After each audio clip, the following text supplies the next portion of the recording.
Bienvenidos a un nuevo capítulo de Shot Financiero. Hoy con nosotros Mariana Contegrán.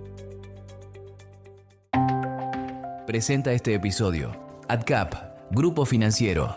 Somos una compañía con más de 15 años de experiencia. Ofrecemos una diversidad de soluciones financieras orientadas a individuos, empresas e instituciones.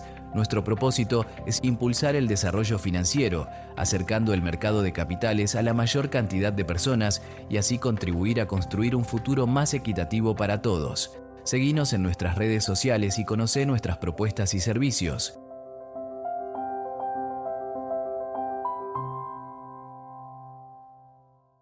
Y ya estamos conectados aquí en Shot Financiero con Mariana Contegrán. Mariana, un gusto enorme tenerte aquí en nuestro podcast. ¿Cómo andás? Bien, muchas gracias por la invitación. Un gusto estar acá. Un honor para nosotros, Mariana. La pregunta inicial siempre es común a todos. ¿Cuándo y cómo te surgió la vocación por la economía? Y la verdad que el último año de la secundaria, en mi familia siempre habían pensado que iba a ser abogada, porque cuando era chiquita era medio batalladora y defensora de pobres y ausentes, pero que me gustaba la matemática. Entonces me parecía que economía es una combinación entre matemática y lo social, ¿no? Entonces me parecía que era una buena opción y de hecho hoy, tantos años después, sigo pensando lo mismo. Me parece que economía es como arquitectura, ¿viste? Que arquitectura hay una parte de matemáticas que es la estructura de las casas o de los edificios, pero también una parte social porque tiene que ser hecho para gente, ¿no?, que vive en la casa. Así que en ese sentido se confirmó lo que pensaba cuando era joven. ¿Y elegiste la Universidad Nacional de La Plata por location, digamos, o porque realmente es un lujo de profesores los que tiene? Y no, yo soy de La Plata, así que vivía cerca de la facultad, así que bueno, obviamente me quedaba bárbaro y como vos decís, es bárbaro. Me impactó mucho en mi carrera haber estudiado en La Plata. ¿Qué profesores te marcaron, Mariana? Y mira, en un principio las primeras materias bien de economía, Alberto Porto, que era en ese momento la eminencia en la UNLP, Sí. y después más adelante, bueno, Ricardo López Murphy, que yo fui ayudante alumna, después fui adjunta, y además, bueno, siempre fue bárbaro. Y también tuve ayudantes que hoy son economistas importantes, por ejemplo, Leonardo Gasparini, y también en ese momento Fernando Navajas de Fiel, que era joven también, y estaba con Alberto Porto en microeconomía avanzada. ¿Y te costó la carrera? ¿Tenías buena base del secundario?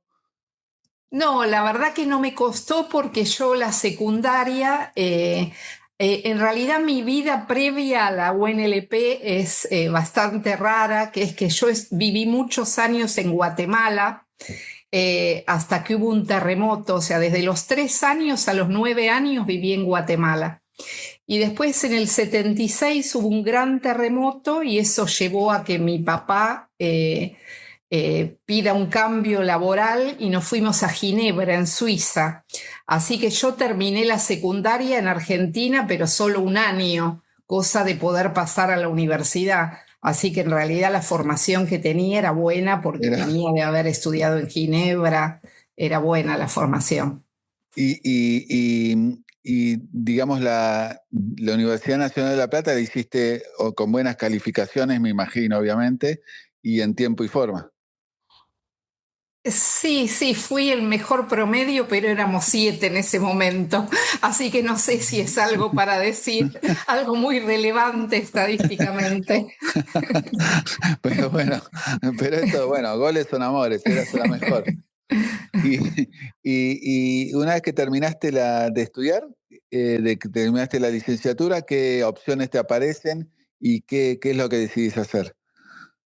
Y bueno, ahí Alberto Porto, que era en su momento el que era el capo, digamos, de La Plata, me sugiere ir a hacer la maestría en el Instituto de Itela, donde él también enseñaba.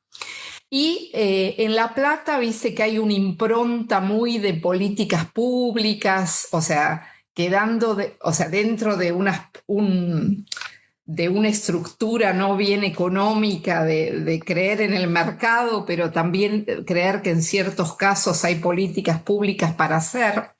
Entonces me dijo que le habían ofrecido unas becas de la maestría en políticas públicas que hacía en su momento el Instituto de Itela, que eran financiadas por el BID. Y bueno, hice eso, me fui de viaje después de recibirme y en agosto de ese mismo año, que era 1990, empecé la maestría en Ditela. Y Mariana, me imagino obviamente que como todos mirabas lo que pasaba en la economía de ese momento y eran años muy difíciles en Argentina, años de hiper. ¿Cómo viste la primera y la segunda hiper de la Argentina en esos años? Y como una persona común, porque a mí nunca me gustó la macro. Entonces, más que todo, cosas así, anécdotas personales, porque más que todo, viste, me acuerdo que el verano de la hiper fuimos de vacaciones al sur y no te podías comprar nada porque no había precios. ¿Está bien? Pero no lo viví como un fenómeno interesante de estudio porque realmente los temas de macro aprobé las materias, pero no era algo que me apasionaba. Sí, aparte me imagino que la diaria durante la hiper se comía cualquier tipo de análisis, ¿no? Sí. Y Mariana, ¿qué profesores recordás del Instituto de Itela en ese momento, hoy una gran universidad? Y algunos de La Plata también enseñaban en el DITEL, el mismo Porto, el mismo Navajas, pero ahí el que más me impactó es Alfredo Canavese, que lamentablemente ya falleció, pero que daba una micro avanzada que era bárbara. Y él sí o sea, como que fortaleció lo que yo ya sabía y mucho, porque la verdad que aprendíamos un montón en ese curso. Y, Diría que de todo, y bueno, Pablo Garchunov también, que era profe, que sigue siendo de hecho profe en Ditela, y después se convirtió en mi testigo de casamiento por Mirá qué esas cosas grande, del destino. qué grande. Y, y, Sí, y qué grande. sí. Y tuviste que hacer este posgrado trabajando y estudiando o podías hacerlo solamente estudiando? No, era un posgrado que había muchos extranjeros, porque como era financiado por el BID y estaba pensado para ser full time. Ah, Así ok. que yo no trabajé, lo hice full time. Claro, claro, claro, claro. Sí. Bueno, me imagino que entonces ahí te empezó a picar el bichito de ir a estudiar afuera, quizás. O- En realidad, mira, cuando tenía la idea, sobre todo porque había vivido mucho afuera, o sea, a esa altura había vivido como 2 años afuera, porque 12 años, porque en Ginebra me quedé muchísimos años, desde el año 76 hasta fines del 83. Y mi papá, que era funcionario internacional, es como que, viste, había tenido siempre el pendiente de no haber estudiado afuera y todas esas cosas, así que yo tenía la idea. Pero así todo, cuando terminé el Ditela, me ofrecieron o quedarme de ayudante de investigación en el Ditela o ir a la Cancillería, que estaba Alieto Guadagni, que era secretario de Relaciones Internacionales. Y entonces decidí, contrariamente a lo esperable, ir a la Cancillería. Porque, viste, esas cosas que uno vive en la infancia le marcan después las elecciones. Y Sí. tenía esa impronta de lo internacional. Cuando vivía afuera, es como que mi familia se relacionaba mucho con la gente, con los diplomáticos que estaban afuera. Entonces, bueno, me pareció interesante y fui 1 año y medio a trabajar en la Cancillería con Alieto Guadagni. Y en ese momento, en el interim, digamos, mientras hacía eso, ahí hice todo para irme afuera, las cartas, viste, todo el proceso que uno tiene que hacer para ir a hacer un doctorado. ¿Y aplicaste a muchas universidades, Mariana? No, no tantas, no Y- tantas, viste, en ese momento no era como ahora, era más difícil, viste, tenías que mandar las cartas, era todo más, más complicado. Más burocrático también. Sí, sí. Y en ese, bueno, me imagino que habrás elegido en función a diferentes, digamos, características las universidades. Finalmente entraste y elegiste UCLA, ¿no? Sí, bueno, la teníamos bastante difícil porque un mes antes de irme a estudiar me iba a casar con el que sigue siendo mi marido ahora, y entonces él también iba a hacer un doctorado y Ah, qué entonces bueno. teníamos que elegir una universidad que nos aceptara a los dos. Y ahí nos ayudaron un montón los profesores, Ricardo López Murphy, y también en ese momento Federico Sturzenegger era profesor en UCLA y él también nos ayudó porque él había sido compañero de mi esposo y entonces eso nos ayudó, viste, también Qué, a qué- tener ese doble ingreso. qué grande. ¿Y cómo los exámenes de ingreso, los clásicos que se toman para que te acepten en las universidades, te fue muy bien, imagino también? No, no te creas. No. No te creas, sí, no tan wow, wow, wow. Pero bueno, qué sé yo, parece ser que fue suficiente para ingresar en el doctorado. Y en UCLA, Mariana, ¿cómo fue tu aterrizaje en Los Ángeles? ¿Cómo fue sobre todo, tu adaptación a, no sé, a un nuevo, digamos, panorama académico? No, fue bien, viste, el primer año del doctorado es complicado para la mayoría de la gente porque te bombardean exámenes, viste, uno atrás del otro, trabajos prácticos uno atrás del otro, viste, es como era el servicio militar cuando existía, o sea, no tenés tiempo para nada, el fin de semana, gracias de tener un rato de ocio. Y sí, la verdad que fue bastante intenso. El primer año, ya después, mucho más tranquilo. Y, Una vez que elegís los campos que vas a estudiar, ya se pone. El primer año es mucha matemática, muchos trabajos prácticos, es bastante complejo. y ahí, ¿qué profesores te gustaron, Mariana? Y ahí en realidad uno de los profesores que más me sirvió después para la carrera, en el momento no me parecía tan divertido, pero que después me sirvió mucho lo que aprendí, es Harberger, Arnold Ah, Harberger. un Y eterno citado por todos los entrevistados que fueron a UCLA. sí, sí, Un la genio. verdad que sí. Y con mucha buena relación con argentinos, ¿no? Sí, además tenía una cosa buena que es que nos invitaba a la casa y nos daba una comida re cara, camarones, salmón, que en la época de estudiante uno estaba lejos de ese tipo de manjares. No, era muy amable con los estudiantes latinoamericanos y la esposa también, que era una persona muy, muy buena gente. Y me olvidé de preguntarte, ¿cómo habías financiado los estudios? Bueno, yo tuve una beca del BID. Buenísimo. Así que buenísimo. Eso me duró los 2 primeros años.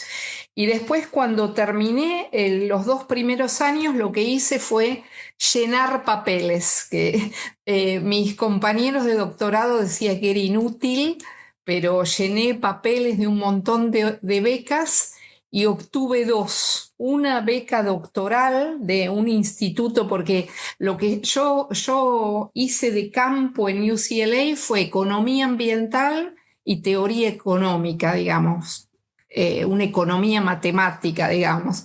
Y Sí. entonces sabía que la tesis iba a ser de algo ambiental, que en realidad no te lo dije, pero yo descubrí la economía ambiental en la Cancillería, porque cuando entré me mandaron al grupo de Mercosur en ese momento, de ambiente y después al grupo de industria. Entonces ahí en el grupo de ambiente me di cuenta que toda la pelea era porque los estándares ambientales podían implicar costos para las empresas y entonces, bueno, era el gran conflicto era económico, no era ambiental. Entonces en UCLA hice el campo de ambiental. Entonces cuando llené papeles para beca ya sabía que iba a hacer una tesis de ambiental y me dieron un montón de plata para hacer esa tesis y también conseguí otra beca, viste que en Estados Unidos hay estas fraternidades, esos grupos de alumnos. Sí. Entonces, uno de esos grupos de alumnos, que se llamaba Alfa, Beta, no sé, esos nombres griegos, me dio también una beca que era mucho más chica que la otra. La otra era del Instituto de Conflicto y Cooperación de la Universidad de California y era enorme. Y Mariana, me imagino fuiste pionera en el campo, pues no, en esa época no había tantos, o estaba tan desarrollada la economía ambiental. Sí, sí, totalmente pionera. Durante muchos años yo decía que tenía un monopolio de baja demanda. O sea, era la única que lo hacía, pero no había nadie que quisiera hacer nada de eso. Es más, mis amigos economistas se burlaban de mí, me decían que lo bueno que tenía yo era que como tenía una agenda de Holanda, no me preocupaba por la economía argentina. Así que bueno, Y el, sí, eh, sí. me quedó otra duda pendiente de la carrera en Sí. UCLA, Mariana, que estaba también otros profesores que te hayan gustado y que te hayan tocado en el doctorado. Y ahí a mí me gustó mucho, pero que no es un tipo famoso, Joseph Ostroy, que después fue mi director de tesis doctoral. Que lo que tenía de bueno él era que, y que yo de hecho después lo enseñé muchos años en las materias que doy, era que solamente había falla de mercado si había una externalidad. Entonces, eso lo que significaba era que todos los problemas, viste que normalmente uno dice, hay fallas de mercado si es que uno cree en las fallas, no hay otros que no, pero si hay problemas de bienes públicos, de externalidades reales, problemas informativos, o sea, poder de mercado, o sea, esas cuatro cosas Sí, pero que en realidad todos son externalidades. O sea, por ejemplo, los problemas informativos, ¿viste? El típico ejemplo de el mercado de autos usados. El problema sí, es que como existen los autos malos, eso perjudica a los autos buenos. Si no existieran, no habría ese claro. problema. Entonces, bueno, es como que eso me ayudó como a cerrar la micro, ¿viste? A decir, bueno, decime dónde está la externalidad y te digo a ver si tenés algo para hacer. Por ahí ni siquiera eso, porque a veces el mismo mercado genera soluciones. Por ejemplo, con los autos usados, aparecen las garantías, ese tipo de cosas. Tal cual. Entonces, es como que ese push, digamos, ese último detalle en mi visión de la micro me lo dio este profesor, Joseph Ostroy, que tenía esa perspectiva que la verdad que me cerró mucho. Y una vez que completás el doctorado, estamos hablando de 1997, ¿qué haces? Bueno, el tema fue así. Yo tenía re claro que me quería volver. Sí, En parte, sí, sí, no te gustaba quedarte a vivir, porque muchos no, optan por quedarse a no. vivir allá. No, porque como yo había vivido tanto afuera, sabía lo que era estar lejos de la familia, viste, cuando yo estaba afuera se murió una tía más muy querida, entonces yo eso no, o sea, sabía que quería volver. Entonces no fui al mercado laboral el norteamericano, viste, ese tema del job market. Sí, por eso también terminé tan rápido, porque en menos de 4 años ya estaba de vuelta.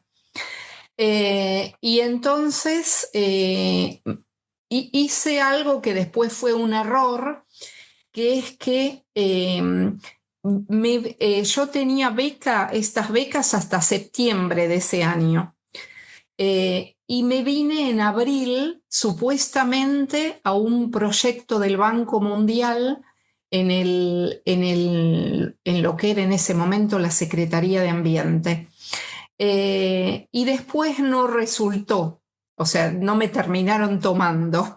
Así que estuve boyando ese año haciendo consultorías, sobre todo ayudada por López Murphy, hice varias cosas para Fiel.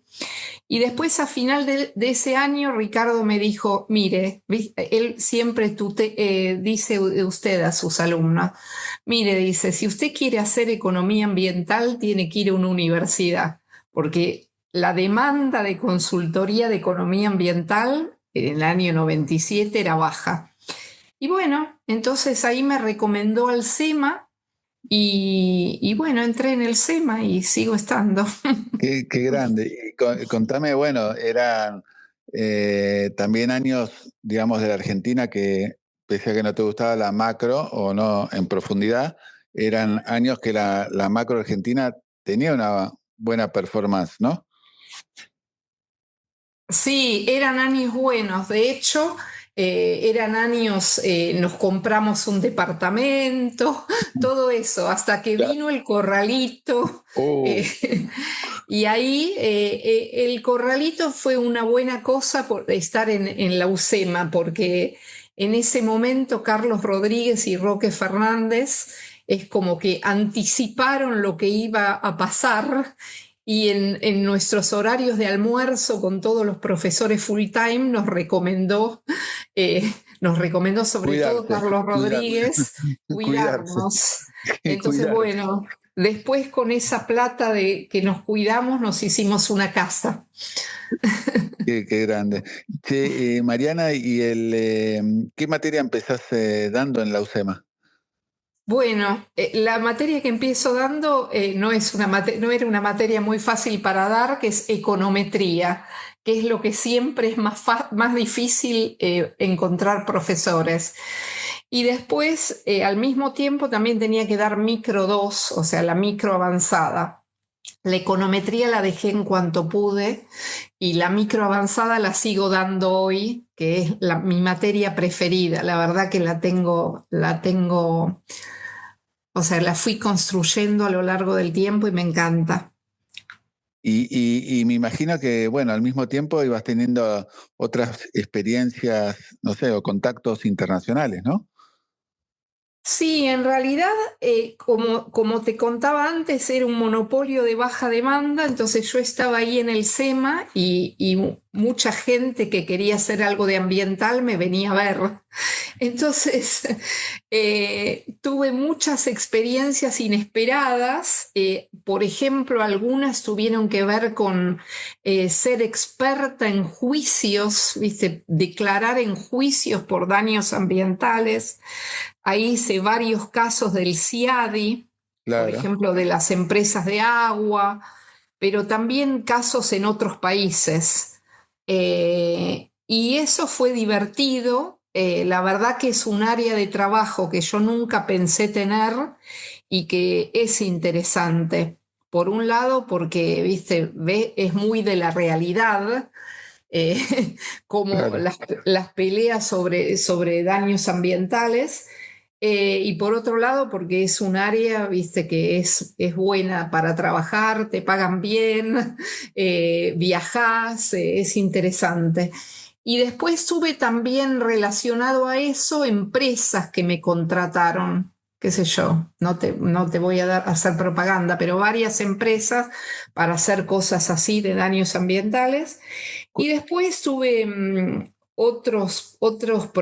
experiencias más de investigación. Por ejemplo, Harvard tenía un gran programa de política climática y me invitaron a hacer algunos trabajos y después también el que es el que dirige ese programa, que es en la Escuela de Políticas Públicas de Harvard, me invitó a ser parte de una cosa que se llama el IPCC, que es como un cuerpo técnico de la Convención de Cambio Climático. ¿Viste? Es como que lo que hacen esta gente es como si fuera un bibliorato de toda la evidencia que hay sobre cambio climático durante 7 años. Entonces yo estaba en un capítulo que es sobre acuerdos internacionales en relación al cambio climático. Y eso tuvo de bueno que conocí a los economistas más top de economía ambiental en el mundo, porque iban a esos encuentros y entonces era súper interesante. O sea, podemos decir que a partir de los años 2000, Mariana, el monopolio que vos tenías empezó a tener demanda. Exacto, sí, sí, eso. Y también empezaron a aparecer Dejaste de ser otros, monopolio.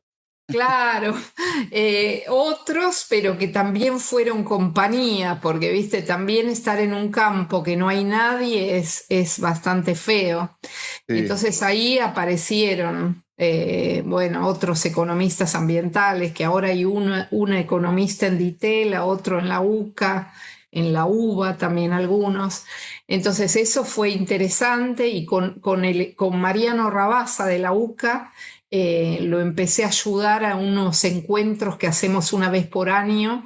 Que son de economistas ambientales de Argentina y de la región. Eso también está bueno, ¿viste? Porque así tenés con quién hablar. ¿Y podés explicarle quizás a muchos estudiantes que siguen este podcast qué es la economía ambiental? Sí. Bueno, podés pensar en la economía ambiental como una mesa que tiene 4 patas. Una es el tema de si hay que tener o no política ambiental, o sea, si existe la falla de mercado, digamos. Eso es un debate. Sí, La otra cosa es los instrumentos, ¿viste? Si vos decís, bueno, acá hay algo para hacer, tenés que pensar, bueno, ¿qué haces? Estándares, impuestos verdes, eh, otras cosas que son, por ejemplo, estas cosas con las botellas, ¿viste? Sistemas de que te retienen, te cobran la botella y que si vos la devolvés, te devuelven la plata. Eso se sí. llama depósito reembolso, que eso es para evitar que tires la botella en cualquier lugar, ¿no? Después hay mercados de comercio de emisiones, que es otra alternativa, o por ejemplo, sistemas de responsabilidad legal. Por ejemplo, vos hacé lo que quieras, pero si te agarro, te hago un juicio y me devolvés la plata que me costó limpiar tal contaminación. Hay otros esquemas, viste, hay cosas inimaginables para los economistas, digamos. Claro. También hay, por ejemplo, esquemas de difundir información ambiental, viste, poner en internet ranqueadas las empresas según lo que contaminan. Entonces eso es algo que nadie quiere estar en ese listado, así que te da incentivos a contaminar menos. O sea, el mundo de las regulaciones, digamos, es la segunda pata, algunas de las cuales son muy basadas en el mercado. Y después la tercera pata es cómo son los impactos de esas regulaciones. Por ejemplo, los impactos en la localización, si hace que vos te localices en otro lado porque te hinchan en uno, Claro. cómo afecta tu competitividad, ese tipo de cosas. Y después la cuarta es esta de la evaluación de daños, que ahí hay varios métodos para evaluar los daños, que es medio el lugar donde la economía ambiental ha aportado más a la economía como un todo, porque lo de las regulaciones, viste, es micro, aplicada a algo específico, pero en los daños lo que tiene lo ambiental es que viste, son cosas que no tienen un precio de mercado, viste, para evaluar un daño no es que agarro el precio del trigo y lo proyecto, tengo que evaluar, viste, la contaminación del agua, la contaminación del aire, cosas que normalmente no tienen un precio en el mercado, entonces aparecen métodos que se llaman no de mercado, eso es medio lo más innovador que la economía ambiental ha hecho. Y, Y y- y es, me imagi- Y me Sí. imagino que sigue creciendo la economía ambiental porque tiene 1000 derivaciones. Sí, no está en su momento más alto porque a nivel internacional ahora hay como mucho debate, así si hay que preocuparse por esos problemas. Pero sí, en general en los países, si vos mirás a lo largo del tiempo, cada vez más hay economistas ambientales. Por ejemplo, cuando yo fui al primer Congreso de Economía Ambiental, éramos un economista de Argentina, que era yo, un economista de Uruguay, que era un colega con el que siempre seguí trabajando, y ahora te mirás y hay mucha más gente, incluso gente que pensaba que era una pavada la economía ambiental, que ha hecho cosas, ¿viste?, de ambiental. Así que bueno, en ese sentido ha Y cambiado. Mariana, me imagino que el interés de organismos internacionales por el tema también fue en ascenso. Claro, bueno, así es como yo terminé. En realidad, a lo largo de la carrera, además de cosas de empresas, que son las que te conté antes, trabajé para muchos organismos internacionales. Para el BID, más para el BID que para el banco, pero durante la pandemia se acercaron la gente del Banco Mundial para que los ayude con un reporte que era sobre clima y desarrollo en Argentina. Y bueno, fue la primera vez en todos estos años que pedí licencia en la UCEMA y me fui full time por un año nada más al Banco Mundial a trabajar con ellos en este reporte. Y sí, también fueron trabajos interesantes. Y bueno, y después me quedé un poco vinculada, aunque part-time, al Banco Mundial, así que, y ahí hago de todo súper interesante también, porque lo que hago son cosas analíticas, o sea, es un poco parecido a lo que hago en la universidad. O sea, por ejemplo, ahora, para darte una idea de ilustración, ahora estamos viendo los incendios. No sé si Sí, lo ves en las noticias, ¿no? Los incendios que son un desastre. Entonces, ¿qué pasa? No es solo un problema ambiental, es obvio, es un problema económico. Entonces, ahora estamos hicimos en realidad, ya hice varios trabajos de evaluar los daños en varios países de los incendios. Empezamos en Brasil, después hice en Paraguay, en México, en Ecuador, en Bolivia. O sea, evaluar, viste, todo lo que se pierde. claro, Y, claro. y también algunas cosas de la efectividad de las políticas, viste, gastás en, qué sé yo, en manejar los combustibles, en entrenar a las brigadas y ver si eso cuánto te ahorra. Y ahora, por ejemplo, estoy haciendo otro trabajo de incendios también súper interesante, que es cómo impacta en el turismo en Argentina.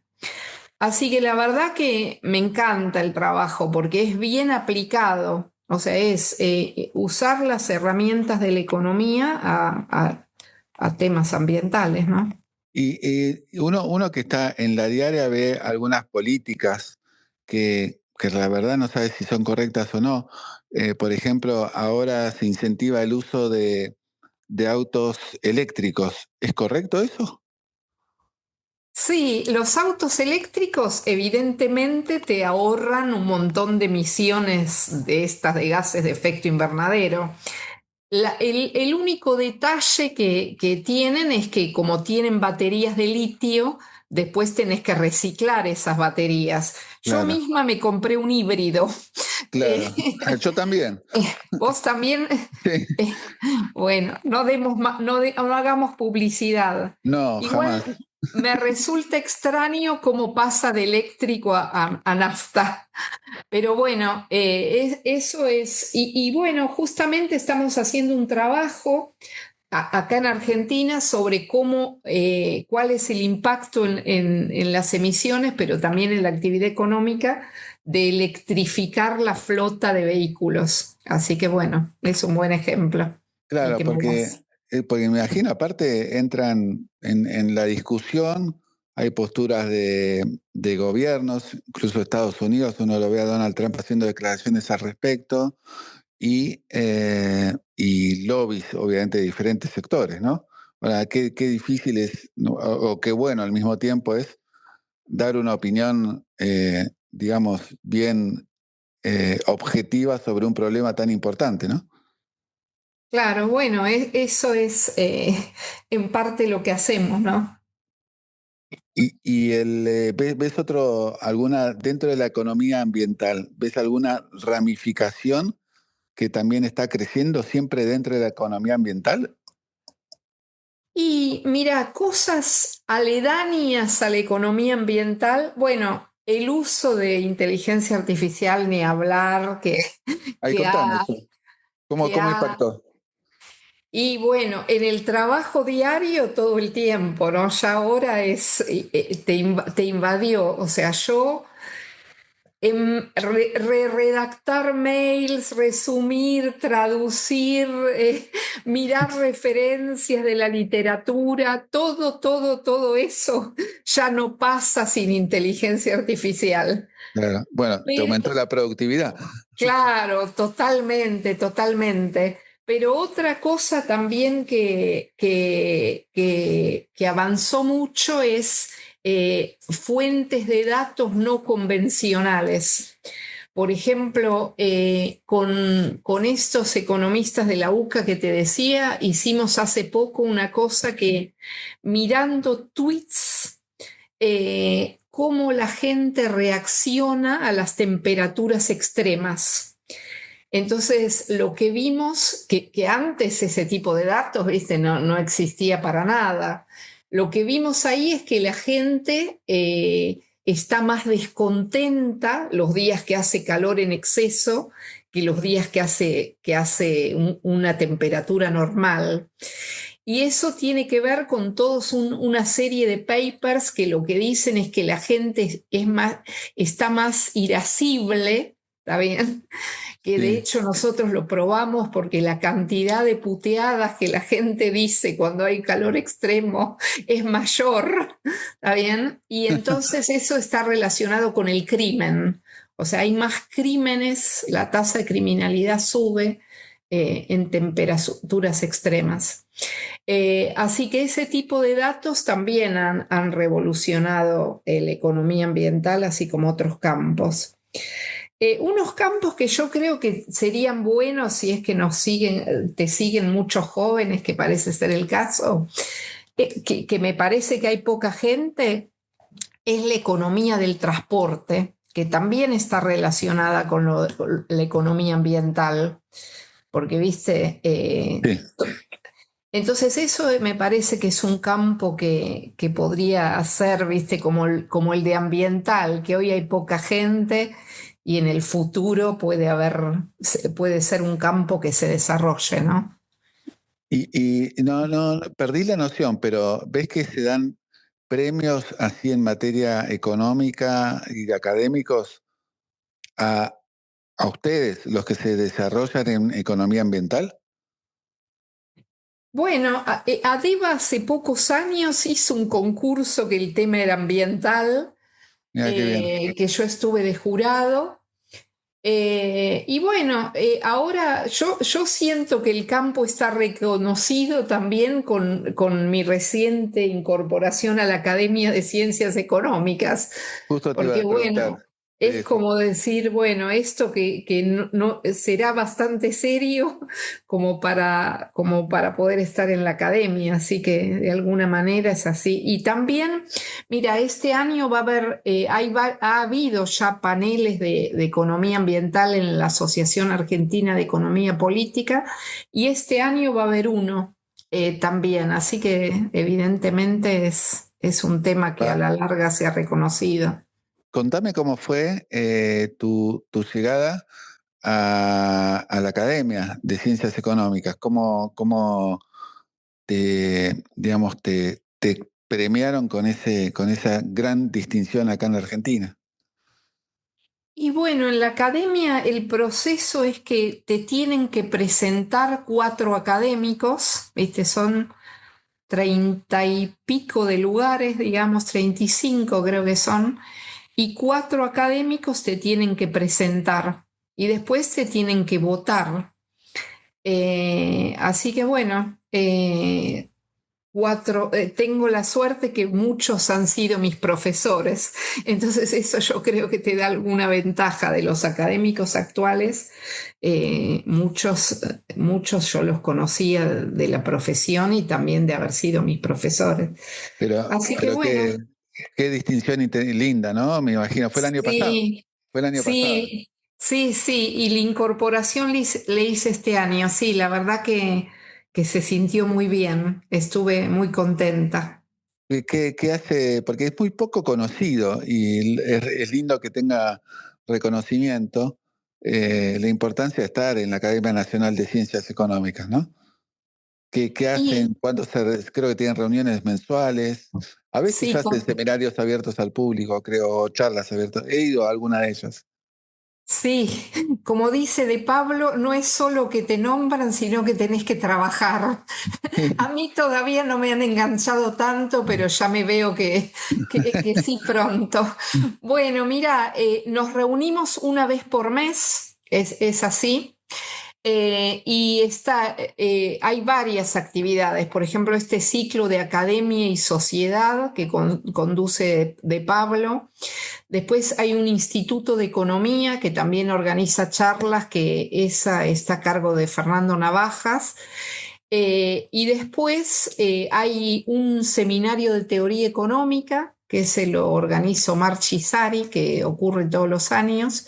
Y después hay varios premios, y ahí tenés que ser jurado. Un premio al investigador joven, un premio a papers publicados, que yo ese lo había ganado en años anteriores, y un premio al mejor trabajo que se presenta en la Asociación Argentina de Economía Política.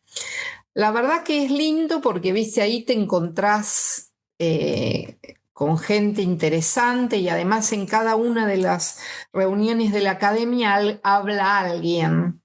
En las que yo estuve hasta ahora, una vez habló Cavallo, otra vez habló contando, ¿no? qué le parecía la economía comparado con su época. Después Leonardo Gasparini hablando de los indicadores de pobreza. Así que no, eso también es interesante, las charlas que se dan ahí. Sin dudas, sin dudas. Sí.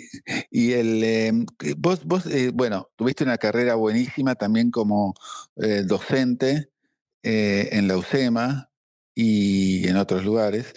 Y quería saber cómo ves la enseñanza de la economía hoy. Em, ¿Te parece bien? ¿Hay cosas para mejorar?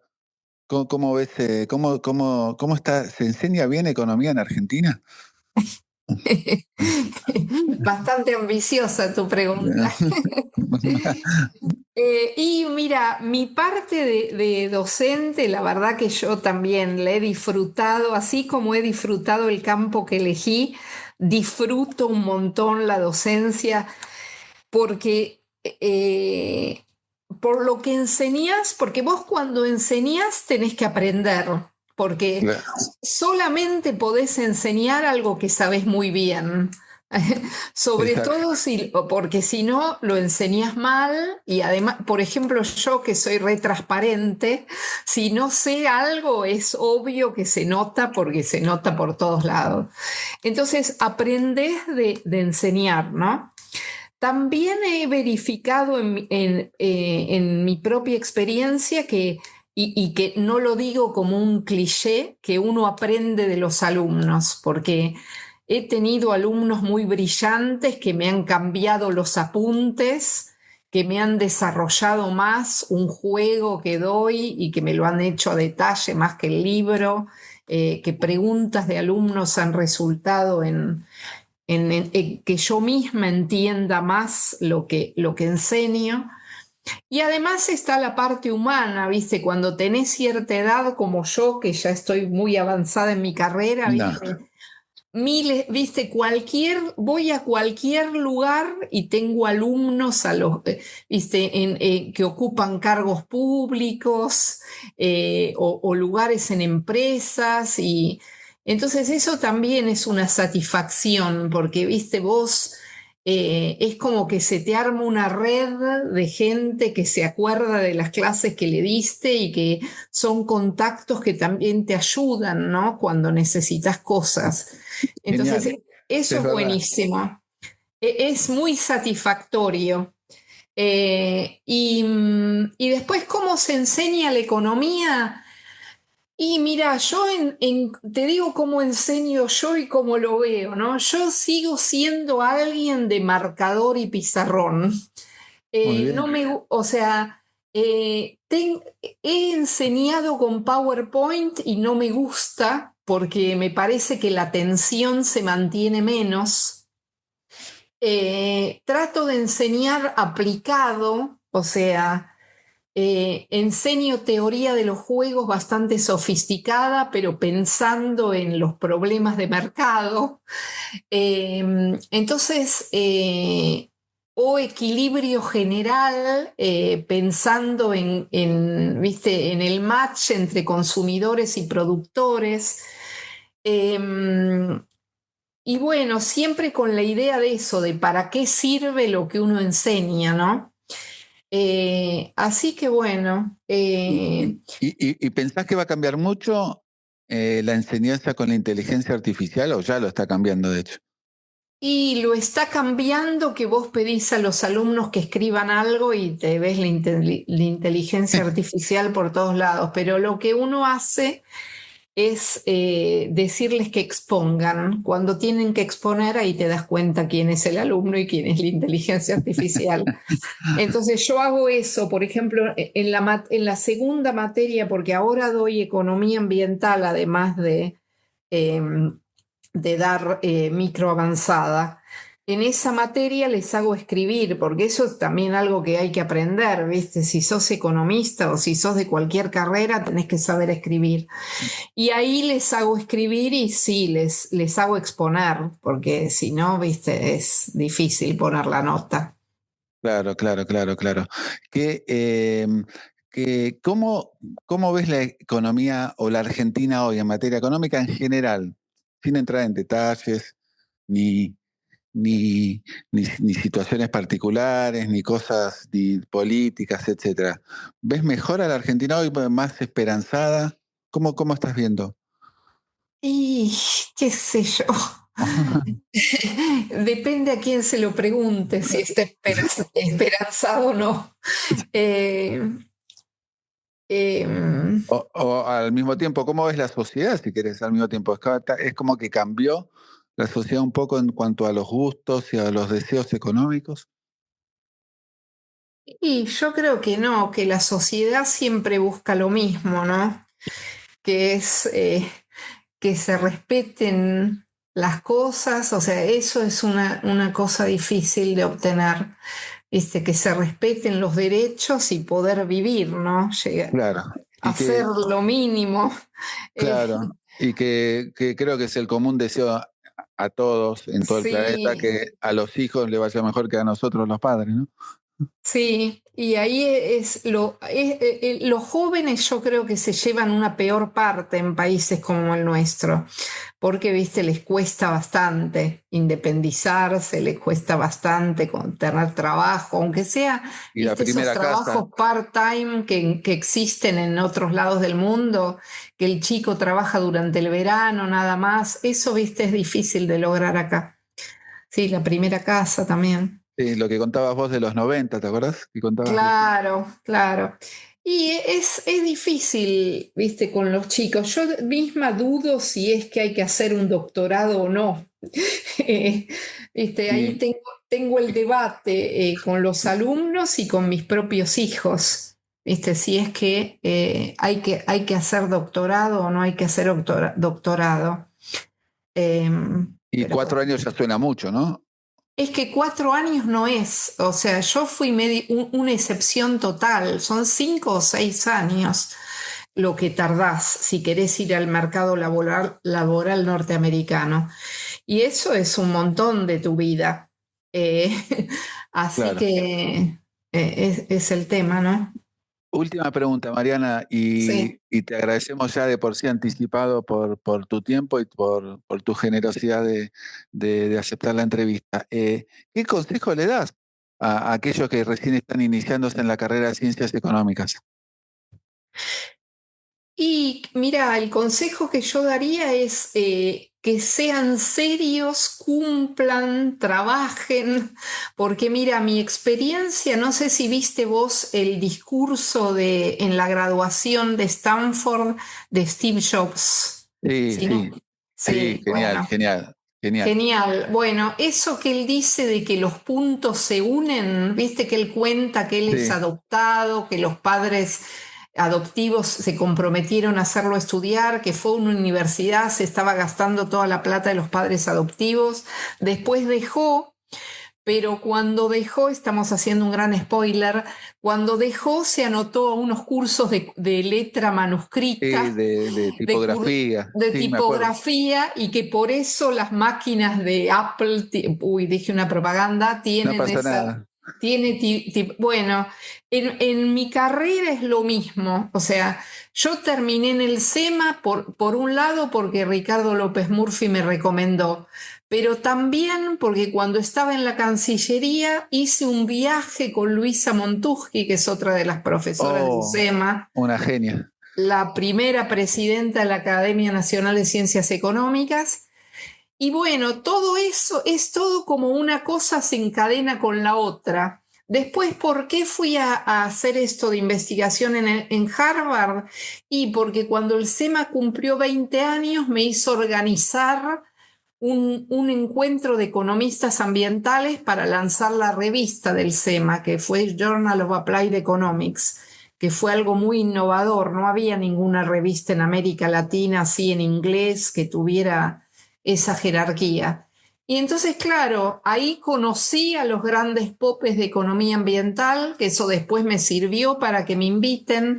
Entonces, es toda una rueda. No hay, nunca hay que quedar mal con alguien, ser un incumplidor, que te piden algo y vos no contestás o no haces el trabajo a tiempo.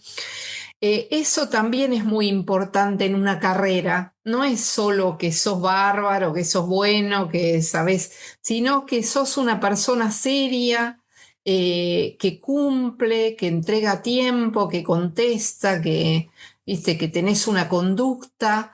Yo creo que eso también es muy importante en una carrera. No es solamente que vos seas buenísimo, es también cómo te moves como profesional. Y en general mi vivencia es que la ética profesional sigue a la ética personal, ¿no? Si vos sos una persona recta en tu vida personal, eso se traduce a la vida profesional y yo creo que eso es muy importante. Genial, sí, la verdad que nunca es buenísimo lo que nos dejaste de consejos para los que recién se están iniciando en la carrera, pues a veces uno o quizás no toma en cuenta lo que decías recién, ¿no? Aquellos cosas adicionales que importan en la carrera como economista, ¿no? Lo de precisamente que hacías referencia a eso, ¿no? El cumplimiento y siempre pensar que todo se conecta con todo, en definitiva, ¿no? Claro, es que es así. Y lo mismo se relaciona con esto que yo te decía de los alumnos, porque ¿por qué viene uno que era alumno mío, que ahora es secretario de finanzas, que es ministro de no sé qué, y yo lo puedo llamar y enseguida me recibe? Y porque recuerda justamente eso, que yo le enseñé ciertas cosas, pero también que yo soy una persona seria, confiable, y eso es súper importante en una carrera. Sí, o le despertaste interés en algo que él ni se había imaginado que le iba a interesar y terminó desarrollándose en eso. Claro, se acuerdan después los alumnos, por ejemplo, los que van a empresas, se acuerdan, viste, de las cosas de economía ambiental, porque viste que hay una famosa frase de Friedman que es la responsabilidad social de las empresas es maximizar beneficio dentro de la ley. Y ellos se acuerdan siempre eso cuando ven, viste, las políticas de responsabilidad social de las empresas. La verdad que sí, hay cosas que uno dice que les quedan marcadas para siempre a los alumnos, ¿no? Genial. Mariana, de aquí, desde quienes hacemos Shot Financiero, un placer tenerte en nuestro podcast. Felicitaciones por toda tu carrera, por tu reciente incorporación a la academia. Y nada, te mandamos un beso enorme a vos y toda tu familia. Bueno, muchas gracias, Willy. Un gustazo. gusto. Propósito, actitud, resultados. Liderazgo modo Geneia.